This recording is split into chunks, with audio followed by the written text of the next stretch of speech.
So,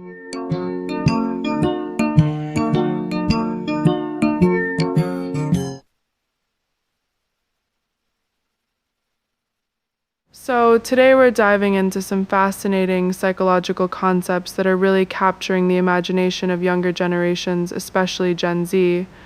We're talking about anemoia, that strange nostalgia for times and places we've never actually experienced, and how it ties into things like countering loneliness or existential anxiety based on what psychologists have found. Then we'll shift to liminal spaces, those in between zones that represent uncertainty and transition. And finally, touch on the roots of liminality and anthropology to see how it all connects to cultural memory and personal identity. It's going to be a thought provoking ride, exploring how these ideas shape our modern lives. Wait, hold on, Sam.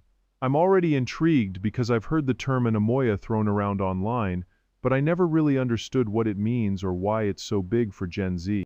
Like you mentioned, it counters loneliness, which is huge these days. So, can you explain how this works and maybe share some examples from what you've read?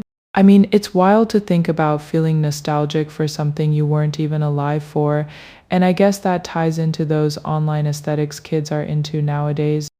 Absolutely, Jordan. Let's start there because anemoia is such a timely topic, especially with Gen Z drawing from past eras and their trends. From what I was reading in the Varsity article, anemoia underlies a lot of the online aesthetics that young people engage with, like imagining the 80s even if they weren't born then. And psychologists from Science Focus point out that it has real benefits, such as helping to fight off feelings of loneliness or existential anxiety by giving people a sense of connection to history. It's not just daydreaming, it's a way to process the present by romanticizing the past, even if it's unexperienced, and that can make everyday life feel a bit more grounded. Let me think about how to put this simply. It's like looking at old photos of a family vacation you weren't on, but instead of feeling left out, it makes you feel part of something bigger, which is pretty powerful for mental health. Oh, that's actually really fascinating, Sam, because I can see how that would help with the isolation a lot of us feel in the digital age. But wait, you mentioned it was created in 2012. How did that come about, and does it really resonate with Gen Z as a way to cope?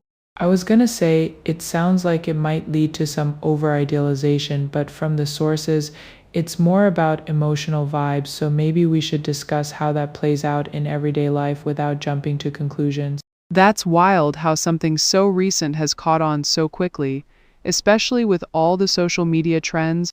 Yeah, you're right to question that, Jordan. It's not about over-romanticizing without nuance, though the sources don't go into negatives much. According to the piece from shots.net, anemoia was coined in 2012 to describe this exact yearning for memories that aren't yours, and it's tied to Gen Z's obsessions with past eras as a form of escape or inspiration. A Medium article I came across explains how anemoia creates an emotional vibe by drawing on themes from the past, which helps folks feel more connected. And when you combine that with the psychological benefits like reducing existential dread, it's no wonder it's popular. So basically for Gen Z, it's like a tool in their toolkit for navigating a fast-paced world. And that's genuinely interesting because it shows how nostalgia evolves. That's so insightful, Sam. And it makes me think about how this could influence creativity or even mental health strategies. Wait, but shifting gears a bit, let's talk about liminal spaces since you mentioned them earlier. I know they're those weird in-between areas like empty hallways that feel eerie, and from what I've seen online, they're a big deal for representing transition. The Very Well Mind source talks about them as uncertain transitions emotionally or physically. So how do these spaces tie into cultural memory and loss without getting too abstract? I mean, that's really compelling because it feels like something everyone experiences, like waiting in an airport or something. Exactly, Jordan. Liminal spaces are all about that in between feeling, and they can be pretty profound when you dig into it. From the Very Well Mind article, these spaces are the uncertain transitions between where you've been and where you're going, whether that's physical, like a dimly lit stairwell, or emotional, like the period after a big life change. And they often evoke a sense of disorientation that can mirror real world crises.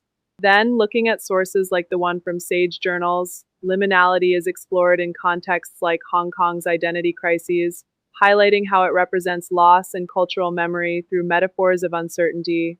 Um, Let me think.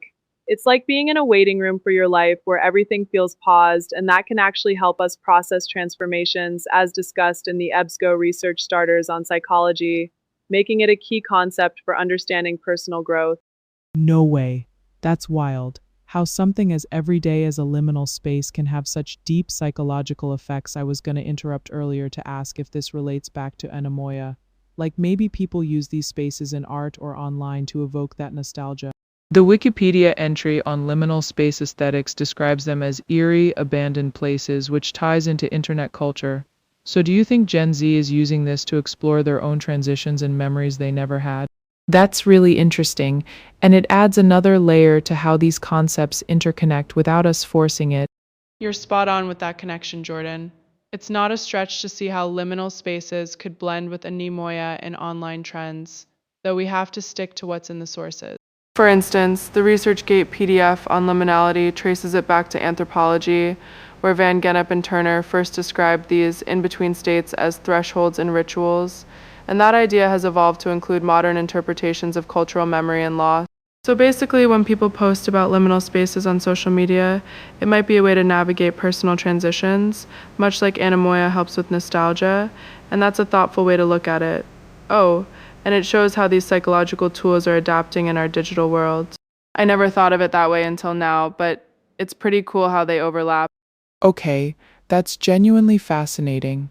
And it leads me to wonder about the origins of liminality itself. Since you brought up Turner and Van Gennep, can we dive into that a bit more? From the Sage article, it's about trajectories of identity and borders. So how does that play into broader cultural contexts like the one in Hong Kong? I mean, that's so relevant today with all the global changes, and it makes me skeptical that we fully grasp how these ideas affect society, but I'm eager to hear your take on it. Sure, let's unpack that, Jordan, because the origins give it so much depth. As outlined in the journal from Sage, liminality started in early 20th century anthropology through Arnold van Gennep's work on rites of passage, and Victor Turner expanded it to include these threshold states that involve identity shifts and borders, which is exactly what we're seeing in cultural contexts like the disorientation in Hong Kong as per their study. You know, it's not just academic, it applies to real-life scenarios where people feel betwixt and between, like during social upheavals, and that can lead to a sense of transformation or even crisis management. Let me think. It's like going through a doorway that changes you, and when you tie that back to an anemoia, it's all about how we use these concepts to cope with the unknown. That's really eye-opening, Sam. And I can see why this is such a big deal for understanding modern identity. Wait, but to play devil's advocate, do you think people might misuse these ideas like romanticizing transitions without addressing the actual challenges? The EBSCO source mentions liminality as a state of uncertainty triggered by life events, so maybe we should discuss how that's beneficial or not based on what the sources say without speculating too much. Oh, that's actually a great segue to wrapping things up, don't you think? Good point, Jordan. The sources don't dive into misuse, so we'll stick to the positives like how it embodies transformation, as in the psychology research starters. Overall, it's a reminder that these concepts help us navigate change, linking back to anemoia as a form of emotional resilience for Gen Z. I think we've covered a lot here, from the nostalgia of unexperienced eras to the in-between spaces that define our transition. Yeah, that's absolutely wild how everything ties together, and it's given me a lot to think about for sure. Just to recap, we talked about anemoia as a psychological tool for Gen Z, the eerie nature of liminal spaces in daily life, and the anthropological roots that make it all so relevant today. Thanks for leading us through this, Sam. It's been enlightening, and I can't wait for listeners to dive in. No problem at all, Jordan. It's always fun to explore these topics and see how they connect to our lives. So if you're listening, check out the sources we mentioned for more, and we'll catch you next time with another deep dive. Stay curious out there.